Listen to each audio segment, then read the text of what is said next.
বলছেন ওয়াইদা ফাআলু ফাহিশা, যদি তারা কোনো ফাহিশা কাজ করে ফেলে, আও যালামু আনফুসাহুম, অথবা নিজের প্রতি জুলুম করে, যাকারুল্লাহ, যদি সাথে সাথে সে আল্লাহকে স্মরণ করে, আমি কি অন্যায়টা করলাম, আল্লাহ তো নিষেধ করছে, আল্লাহ তো এটা করতে নিষেধ করছে, ফাস্তাগফারু লিযুনুবিহিম, এবং সে সাথে সাথে তার পাপের জন্য আল্লাহর কাছে কি চায়, ক্ষমা চায়। যে ভুল করে ফেলছে, ভুলের কথা কেন বলেই নেই আল্লাহ তাআলা। আল্লাহ বলছেন ওয়াইদা ফাআলু ফাহিশা, মুত্তাকিরাও ফাহিশার মধ্যে অনেক সময় জড়াই যেতে পারে। যদি এরকম করে ফেলে, সাথে সাথে আল্লাহকে স্মরণ করবে এবং তার গুনার জন্য আল্লাহর কাছে মাপ চাবে। ওয়া মান ইয়াগফিরুয যুনুবা ইল্লাল্লাহ, ওয়া মান ইয়াগফিরুয যুনুবা, আর সেটাও জানে কে ক্ষমা করবে তার পাপ, ইল্লাল্লাহ, আল্লাহ ছাড়া আর কেউ তো এই গুনাহ ক্ষমা করতে পারবে না। ওয়ালাম ইউসিরু আলা মা ফাআলু ওয়া হুম ইয়ালামুন, ওয়ালাম ইউসিরু, তারা হটকারি করে না বা পুনরায় এই গুনাহে লিপ্ত হওয়ার উদ্দেশ্যে তওবা করে না, ওয়া হুম ইয়ালামুন, জেনে শুনে তারা আর এই হটকারি করে না। আল্লাহ বলছেন উলাইকা জাযাহুম মাগফিরাতুম মির রাব্বিহিম, এরকম লোকের জন্য আল্লাহর কাছে কি আছে, পুরস্কার। আপনি দেখবেন শয়তান সবসময় উল্টোটা করে। আপনি বড় মুত্তাকি মানুষ, ভুল করে একটা অন্যায় করেই ফেলছেন, আপনার এখন মন চায় তওবা করতে, শয়তান কি বলবে জানেন? শয়তান বলবে, আরে তুই কত বড় মুনাফিক, এই মাত্র এত বড় অন্যায় কাজটা করি, এখন তুই এবার নামাজ পড়তে যাও, তুই এখন আবার আল্লাহর কাছে ক্ষমা চাও, তোর কি লজ্জা করে না? মনের মধ্যে কিন্তু এরকম আসে।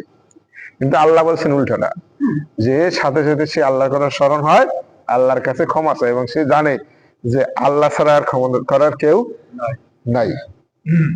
এই জন্য নবী সাল্লাল্লাহু আলাইহি ওয়াসাল্লাম বলছেন যে 2 রাকাত নামাজ পড়ে তারপরে তওবা করার জন্য, আছে না 2 রাকাত নামাজ পড়ে। আল্লাহ বলছেন তাদের জন্য আছে উলাইকা জাযাহুম মাগফিরাতুম মির রাব্বিহিম, তাদের জন্য রয়েছে ক্ষমা আল্লাহর কাছে। শয়তান এটা শোনার পরে কাঁদছে, যে আমি এত কষ্ট করে তাকে দিয়ে পাপ কাজ করাবো, আর সে শুধু আল্লাহর স্মরণ করে মাপ চাইবে, আল্লাহ মাফ করে দিবে, এই জন্য সে সহ্য করতে পারে নাই। এখান থেকে ইল্লাল্লাহ জিকিরের কেউ দলিল পাইছেন? এখানে কি আল্লাহ বলছে যে ইল্লাল্লাহকে জিকির করা যায়? এখানে কি আসছে যে আমি কথা বললাম এর মধ্যে পাইছেন? এরকম পাইছেন কিছু যে তোমরা ইল্লাল্লাহ জিকির করতে পারবা? এইটা দিয়েই দলিল দেয় যে ইল্লাল্লাহ জিকির যায়। এই যে আল্লাহ বলছেন ইল্লাল্লাহ ওয়া মা ইয়াগফিরুয যুনুবা ইল্লাল্লাহ, আল্লাহ ছাড়া কে গুনাহ ক্ষমা করতে পারে। বলছে ইল্লাল্লাহ তো কোরআন শরীফে আছে, এটা তো করাই যাবে। যাই হোক, সবাই ভুল থাকতে পারে। ইল্লাল্লাহ বললে কি সমস্যা? ইল্লাল্লাহ অর্থ কি? আল্লাহ না, আল্লাহ নাই, আল্লাহ তো কি হলো? আল্লাহ শব্দের পূর্ণাঙ্গ বাক্য কি? লা ইলাহা ইল্লাল্লাহ, আল্লাহ ছাড়া কোনো মাবুদ নাই, এটা সংক্ষেপে হইলো আল্লাহ। ওয়া মা ইয়াগফিরুয যুনুবা ইল্লাল্লাহ, আল্লাহ ছাড়া আর কে আছে গুনাহ তার ক্ষমা করবে, এটা সে জানে যে ইল্লাল্লাহ, আল্লাহ ছাড়া কে তার গুনাহ ক্ষমা করবে? ইল্লাল্লাহ মানে আল্লাহ ছাড়াই তো। আপনি ওইটা তো পূর্ণ হইল না। আপনি কি বললেন যে আল্লাহ ছাড়া মানে কি? আল্লাহ হইলেন আল্লাহর অরিজিনাল নাম, আর ইল্লাল্লাহ লা ইলাহা ইল্লাল্লাহ হইলো আল্লাহর পূর্ণাঙ্গ রূপ, আর বাকি যা আছে সব আসমাউল হুসনা। তাহলে ইল্লাল্লাহ মানে আল্লাহ ছাড়া, তাহলে হইলো ইল্লাল্লাহ আল্লাহ ছাড়া, এটা কি বললাম? এখন যুক্তি তো দুনিয়া সবাই দিতে পারে, যুক্তি তো যে ওই নামাজ পড়ে না সেও তো যুক্তি দেয়, মেলা যুক্তি দেয় না। যুক্তি দিয়ে কি আপনি ধর্মকে প্রতিষ্ঠিত করতে পারবেন? আল্লাহ রাসূল সাল্লাল্লাহু আলাইহি ওয়াসাল্লাম বলছেন জিকির গুলা সুবহানাল্লাহ, আলহামদুলিল্লাহ, লা ইলাহা ইল্লাল্লাহ, আল্লাহু আকবার, এগুলো জিকির। সুবহানাল্লাহি বিহামদি, সুবহানাল্লাহিল আযীম, এগুলো হলো একবার পূর্ণাঙ্গ। এখন আপনি সমস্ত নবী রাসূলদের একটাই মাত্র মিশন ছিল লা ইলাহা ইল্লাল্লাহ। এখন আমরা কি করছি সমাজে, এটা কাটতে রয়েছি। কিভাবে? লা ইলাহা ইল্লাল্লাহ, প্রথম লা ইলাহা বাদ দিছি, ইল্লাল্লাহ করতেছি, এবার শুধু আল্লাহ আল্লাহ জিকির করে, এরপর লাস্টে এক পাটি করে হু হু হু হু, লা ইলাহা ইল্লাল্লাহ। বিষয়টা হলো আল্লাহ তাআলার শান মান, ওনাকে যদি এখন আমি নাম ধরে ডাকি, ওনার কিন্তু অতটা ভালো লাগবে না, যতই আমার দিয়ে হোক, ওনার কিন্তু ভালো লাগবে না। তা আল্লাহ তাআলা হলেন এতটা সম্মানিত, এত সম্মানিত, আল্লাহ বলছেনই তো আমার কদরুল্লাহ কদরিহি, আল্লাহ হলেন আল্লাহ, তিনি সৃষ্টিকর্তা, তাই না? তখন বিষয়টা হলো আল্লাহর আসমাউল হোসনা গুণবাচক নাম ধরে আল্লাহকে ডাকছেন। সুবহানাল্লাহ, আল্লাহ পবিত্র, আলহামদুলিল্লাহ, সকল প্রশংসা আল্লাহ তাআলার। জুনিয়র একজন মানুষকে যদি সরাসরি মা ডাক না ডাকা যায়, দেখেন না এলাকায় হয় যদি মাস্টার হয় মাস্টার বলে ডাকে, ডাক্তারের ডাকাত বলে, আল্লাহর কিছু না হলে বংশ পরিচয় দিয়ে ডাকে, তাই না? আব্দুল খালেক মাস্টার, অমুক চৌকিদার, অমুক হাওলাদার, সাথে একটু ডাইরেক্ট কিন্তু সাধারণত বলে না। আর মুরব্বীদেরও ডাইরেক্ট বললে অতটা তারও ভালো লাগবে না, তাই না? আর যদি একটু সুন্দর করে স্যার যদি স্যার ডাকে বা একটু সুন্দর করে বলে আরো খুশি হয়, হাজি সাহেব, ও হাফেজ সাহেব ডাক দেয় না? এখন আর যদি এটা ছোট ছেলেদের নাম ধরে ডাকতো, তো বিষয়টা হলো যে আল্লাহকে ডাকা যাবে না, আল্লাহ সেইটা অবশ্যই যাবে, যাবে না কেন? কিন্তু যখন তার আপনি প্রশংসা বাক্য করবেন তখন কেন তার নামটা আপনি যেটা শিখানো আছে আল্লাহ নবী সাল্লাল্লাহু, আল্লাহ রাসূল সাল্লাল্লাহু আলাইহি ওয়াসাল্লাম তো বলে নাই যে তোমরা আল্লাহ আল্লাহ জিকির করো, তিনি বলছেন সুবহানাল্লাহ বলো। আল্লাহর নামটা সুন্দর করে উচ্চারণ করেন, প্রশংসা করে, সুবহানাল্লাহ, আলহামদুলিল্লাহ, লা ইলাহা ইল্লাল্লাহ, আল্লাহু আকবার। আপনি কোরআনে ওই সব জায়গায় ওই সহই আছে ম্যাক্সিমাম। এখন ডাকতেছেন আল্লাহ তাআলার সন্তুষ্টির উদ্দেশ্যে, তাকে একটু প্রশংসা সহিত ডাকলে সমস্যাটা কি? আর এটাই তো আল্লাহ রাসূল সাল্লাল্লাহু আলাইহি ওয়াসাল্লাম বলছেন, কোথাও পাবেন না আল্লাহ 100 বার বললে এত সব পাবেন, কোন হাদিসে পড়ছেন আছে তো পাবেন। জায়েজ নাই এটা বলা যাবে না, কারণ আল্লাহ তো আল্লাহ, কুলিদ আল্লাহ উবিদুর রহমান, আল্লাহকে আল্লাহ নামে রাখো বা রহমান ডাকো, যেটাই ডাকো না কেন, আল্লাহর আরো সুন্দর সুন্দর নাম আছে। আর সাধারণত আল্লাহ তো আল্লাহ, আল্লাহ আমার রব, তাই না? আল্লাহ হইলেন ইসমে আজম। ইসমে আজম কোন সময়ের জন্য? লঞ্চটা ডুবে যাচ্ছে তখন সে ডাকতেছে আল্লাহ আমাকে রক্ষা করো, এটা ইসমে আজম, অন্তর থেকে ডাকছে। কিন্তু আপনি তো এখন তার প্রশংসা করতেছেন, তাই না? এখন সুন্দরভাবে সুন্দরভাবে করলে সমস্যাটা কি? আপনার রব, তার প্রশংসা করেই তো করতে হবে। আল্লাহ নিজেই তো শিখিয়ে দেন সুবহানাল্লাহ, আলহামদুলিল্লাহি রাব্বিল আলামিন। আল্লাহ নিজেই তো বলছেন সকল সুবহানা সাব্বিহ ইসমা রাব্বিকাল আলা। আপনি কি বুঝতে পারছেন? আমি কোন নাজায়েজ বলি নাই, বলছি বাট সুন্দর হওয়া উচিত, তাই না? ওই সমস্যাটা হয় এই কারণে। এই একটু ঘুরেই বলে না, না বলে ডাইরেক্ট বলে আল্লাহ জিকির করা জায়েজ নাই। ওর আবার কয় কি আল্লাহর জিকির করা জায়েজ নাই, মানে কি? আল্লাহ নিজেই তো বলছেন খুলিদুল্লাহ, তোমরা আল্লাহ নামে রাখো, আউইদুর রহমান বা রহমান নামে রাখো। মানে এরাও ডাইরেক্ট মারে, ওরাও ডাইরেক্ট মারে, কোনো সমাধানই হয় না।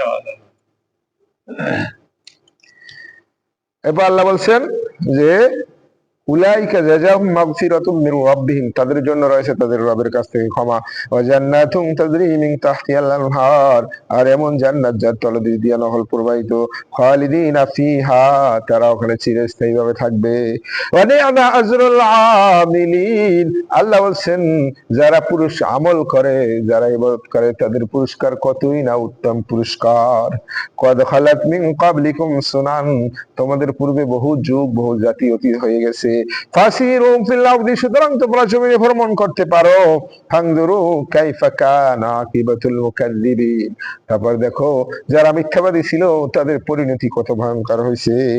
হাদা বায়ানুল লিন্নাস, আল্লাহ বলছেন এটা হলো মানুষের জন্য স্পষ্ট বাণী, ওয়াহুদা, এবং পথ প্রদর্শক, ওয়া মাউইযাতুল লিল মুত্তাকিন, আর যারা তাকওয়াশীল লোক তাদের জন্য উপদেশ। আল্লাহর বাণী শুনলেই তারা মনে করে যে আমাদের আল্লাহ উপদেশ দিচ্ছেন, ভালো কথা বলতেছেন, আমি কি পথে যাব আমাকে বাতলাই দিতেছেন কোন দিকে যাব। আল্লাহ বলছেন ওয়ালা তাহিনু ওয়ালা তাহজানু ওয়ালা তাহিনু, তোমরা হতোদ্যম হইও না, হীনমন্য হইও না, ওয়ালা তাহজানু, চিন্তিত হইও না, ওয়া আনতুমুল আ'লাউনা, তোমরাই বিজয়ী হবে, ইন কুনতুম মুমিনিন, যদি মুমিন হও তাহলে তোমরাই বিজয়ী হবে। এই বিজয়ী বলতে আমরা এটা বুঝবো না যে আমরা অন্যায়ের বিরুদ্ধে প্রতিরোধ করতে যাইয়া মারা গেলাম, এটা মনে হয় বিজয় হইল না, তা কিন্তু না। এরকম না যে আমি এখন আন্দোলনে গেলাম, আমারই ক্ষমতায় বসতে হবে তাৎক্ষণিকভাবে ফল নিয়া, এইটাই কিন্তু বিজয় না। এই দেশেও তো বহুত আলেম ওলামা অন্যায়ের বিরুদ্ধে প্রতিবাদ করতে করতে এখন কিন্তু বাংলাদেশে মোটামুটি আলেম ওলামাদের পক্ষে চলে আসছে অলরেডি। এখন প্রচার প্রসার আলেমদের এখন খুব পাওয়ার বাংলাদেশ। তো এরকম না যে আপনি অন্যায়ের পক্ষে নামছেন আপনি ওখানে বিজয়ী ফিরবেন, শহীদ হওয়ার মধ্যেও তো বিশাল কৃতিত্ব। এই জন্য আল্লাহ বলছেন আনতুমুল আ'লাউনা, তোমরাই বিজয়ী হবে, ইন কুনতুম মুমিনিন, যদি তোমরা বিশ্বাসী হও। এরকম না যে ঠিক আছে আমি অন্যায়ের প্রতিবাদ করলাম, আমি একেবারে ওখানে জিততে আল্লাহ সাহায্যে একবার সব শেষ করে ক্ষমতা বসে গেল, আসলে এরকম না, আমি ওখানে থেকে শহীদ হয়ে যেতে পারি। এইটা মেনেই আপনার নামতে হবে। সবসময় বিজয়ের মাধ্যমেই কিন্তু সফলতা বলা যাবে না, তাই না? অনেকের জীবন তো কোরবানিও দিতে হবে। আল্লাহ বলছেন ইয়ামসাসকুম করহুম, যদি তোমাদের কষ্ট এসে থাকে, তোমাদের উপর বিপদ এসে থাকে, ওহুদ যুদ্ধের ঘটনার পরে 70 জন সাহাবারা শহীদ হয়ে গেছে, আল্লাহ বলছেন যে তোমাদের উপর আঘাত আসছে, ফাকাদ মাসাল কওমা করহুম মিসলুহু, জেনে রাখো ওদেরও এর পূর্বে একই ঘটনাই ঘটছে, ওদেরও বদর যুদ্ধে এরকম 70 জন লোক মারা গেছে এবং বন্দী হয়েছে। এটা পৃথিবীর সিস্টেমই। আল্লাহ বলছেন আল ইয়াউমা ওয়াতিলকাল আইয়াম, এরকম জয় পরাজয়ের দিকটা নুদাউবিলুহা, আমি ঘুরাই থাকি বাইনান নাস, মানুষের মাঝে। সবসময় আপনি একটা মাস একটু দেখেন যে আপনি ভালোভাবে যাবে না, হয় অসুখ থাকবে, নালে কার সাথে ঝগড়া লাগবে, নালে সিনিয়র বকা দিবে। আমি বহুত দেখছি, নালে ভুল করেই ফেলাবেন আপনি, আমি বহুত দেখছি সেন্সিয়ার থাকতে থাকা যায় না, একই রকম জীবন যায় না। দেখবেন একই রকম এবাদতও সবসময় ভালো লাগে না, মাঝে মাঝে এমন সময় আসে তখন শুধু ফরেস্টটা আদায় করতেই নিজের কাছে অনেক জুলুম লাগে। আবার এমন একটা সময় অন্তর শীতল হয়ে যায়, কোনো কিছু না থাকলে নিজেই বসে বসে তখন আল্লাহর কাছে কাঁদতে থাকে, ভালো লাগছে। একই রকম চায় না, এরকম উত্থান পতন থাকবে। এই জন্য তো এমন গরম আসে, গরমে এসি ছেড়ে আমরা থাকতে পারি না, আবার এমন ঠান্ডা আসে সবকিছু গায়ে দিয়েও থাকতে পারি না। এই সিস্টেম নাহলে কেউ বাঁচতে পারতো না। আল্লাহ বলছেন তিলকাল আইয়াম, এই যে দিনগুলা দেখো, নুদাউবিলুহা বাইনান নাস, আমি এগুলা মানুষের মধ্যে জয় পরাজয়, ভালো মন্দ, সুখ দুঃখ, অসুখ বিসুখ সব ঘুরেই থাকি। লিয়ালামাল্লাহ, যাতে আল্লাহ জানতে পারেন, আল্লাযীনা আমানু, কারা অরিজিনাল ঈমানদার, ওয়ায়াত্তাখিযা মিনকুম শুহাদা, আর তোমাদের মধ্যে থেকে কিছু তো শহীদও আমি করতে চাই। ওই যে বললাম না যে আপনি যে গাজী হয়ে খালি সফলতা পাবেন তা না, কিছু লোককে তো আল্লাহ শহীদ মৃত্যু দেবেন। আল্লাহ বলছেন ওয়ায়াত্তাখিযা মিনকুম শুহাদা, আর তোমাদের মধ্যে থেকে তো কিছু শহীদও করা লাগবে, কারণ তাদের মর্যাদা অনেক বেশি। এখন সবাই যদি কাফেরদের বিরুদ্ধে নামে খালি জিতেই আসে, তাহলে তো আসলে মজাও থাকবে না একসময়। সাপোজ বলতেছি, আপনি যদি একটা কাহিনীও দেখেন, আর যদি দেখেন খালি ওরে খালি মারতেই আছে, কোনো প্রতিরোধ করতে পারে না, ও কাহিনী কিন্তু কেউ দেখবেও না। আল্লাহ বলছেন যে আমিও তোমাদের থেকে কিছু লোককে শহীদ করতে চাই, এবং প্রকৃত ইমানদার যাদের, তাদের পরীক্ষা করে নিতে পারি যে আসলে সে কি হুজুগে ইমান আনছে না অরিজিনাল ইমানদার। আল্লাহু লা ইউহিব্বুয যালিমিন, আল্লাহ বলছেন আমি কখনোই জালেমদেরকে ভালোবাসি না। জালেম যতই বিজয়ী হোক, মাঝে মাঝে তাদের দিকেও যাবে, কিন্তু আমি আসলে প্রকৃতপক্ষে আলেমদের ছাড়া ওই জালেমকে কখনো ভালোবাসি না, আমি মুত্তাকিদেরই ভালোবাসি। আল্লাহ বলছেন আমি মুত্তাকিদের সম্পর্কে অধিক জানি। মুত্তাকি, এবার আল্লাহ বলছেন শুধু এইটাই না, আর আমি ইমানদারদেরকে একবারে জেটে বাছাই করতে চাই, একেবারে জাইরা পয়সা বাছাই করতে চাই। আর কাফের যারা আছে তাদেরকে একবারে চূড়ান্ত পরিণতির দিকে নিয়ে যায়। এর মাধ্যমে আমি ইমানদারদেরকে যাচাই বাছাই করি। এবং বলছেন আম হাসিবতুম আন তাদখুলুল জান্নাহ, আম হাসিবতুম, তোমরা কি এই ধারণা করে নিছো, আন তাদখুলুল জান্নাহ, যে তোমরা জান্নাতে প্রবেশ করে যাবে। ওয়ালাম্মা ইয়ালামিল্লাহুল্লাযীনা জাহাদু মিনকুম, ওয়ালাম্মা, অথচ এখনো, ইয়ালামিল্লাহ, আল্লাহ তো জানলেনই না, আল্লাযীনা জাহাদু মিনকুম, তোমাদের মধ্যে অরিজিনাল যুদ্ধ কারা করে।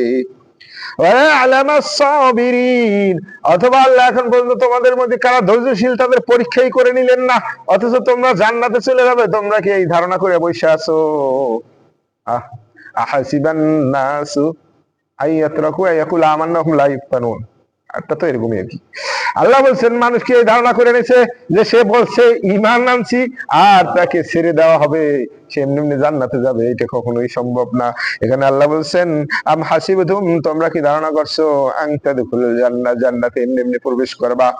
ওয়ালাম্মা, অথচ এখনো, ইয়ালামিল্লাহ, আল্লাহ জানলেনই না তোমাদের ব্যাপারে, আল্লাযীনা জাহাদু মিনকুম, কে অরিজিনাল জিহাদ করো, ওয়াল ইয়ালামাস সাবিরিন, বা কে ধৈর্যশীল, এটা এখন পর্যন্ত আল্লাহ জানতেই পারলেন না। এই উহুদ যুদ্ধের ঘটনার পরের ঘটনা। এবার আল্লাহ বলেছেন লাকাদ কুনতুম তামান্নাউনাল মাউতা, এর পূর্বে তো তোমরা এরকম শহীদ মৃত্যু কামনাই করতে সবসময়, এখন যেরকম আমরা করি আল্লাহ শহীদ মৃত্যু দেওয়া। এই জন্য নবী করিম সাল্লাল্লাহু আলাইহি ওয়াসাল্লাম বলছেন যে তোমরা কখনোই শত্রুর মুখোমুখি হওয়ার আশা করো না, যে শত্রু সামনাসামনি হওয়ার আশা করো না, বরঞ্চ আল্লাহর কাছে নিরাপত্তা চাও। আর যুদ্ধে যখন যাবা তখন দৃঢ় সহিত যুদ্ধ করবা, তখন পিছপা হবা না। কিন্তু নিজে নিজে আগ বাড়াইয়া যুদ্ধ টান্যাই না, আল্লাহর কাছে নিরাপত্তা চাও, কিন্তু যুদ্ধ শুরু হয়ে গেছে তখন আর পিছপা হবা না। এজন্য আল্লাহ বলছেন লাকাদ কুনতুম তামান্নাউনাল মাউতা মিন ক্বাবলি আন তালকাউ। আল্লাহ বলছেন ইতিপূর্বে তো তোমরা শহীদি মৃত্যুর জন্য অনেক কামনা করতে, অনেক আকাঙ্ক্ষা করতে। আফাকাদ রাআইতুমু, এখন তোমরা চোখের সামনে দেখে আসছো কিভাবে মুসলমানদের মারা হয়েছে উহুদ যুদ্ধে। এমন অবস্থা হয়েছে, আল্লাহ সামনে বলবে যে তোমরা এমন ভাবে দৌড়াইতেছিলে যে রসুল পিছন থেকে ডাক দিচ্ছে, তার দিকেও ফেরার সুযোগ তোমাদের ছিল না। আল্লাহ বলছেন ফাকাদ রাআইতুমু, তোমরা তো এখন নিজের চোখে দেখলা। আনতুম তানজুরুন, যেটা স্বচক্ষে দাঁড়াই দাঁড়াই দেখছো এখন মৃত্যু কি জিনিস দেখে আসলা ওখান থেকে।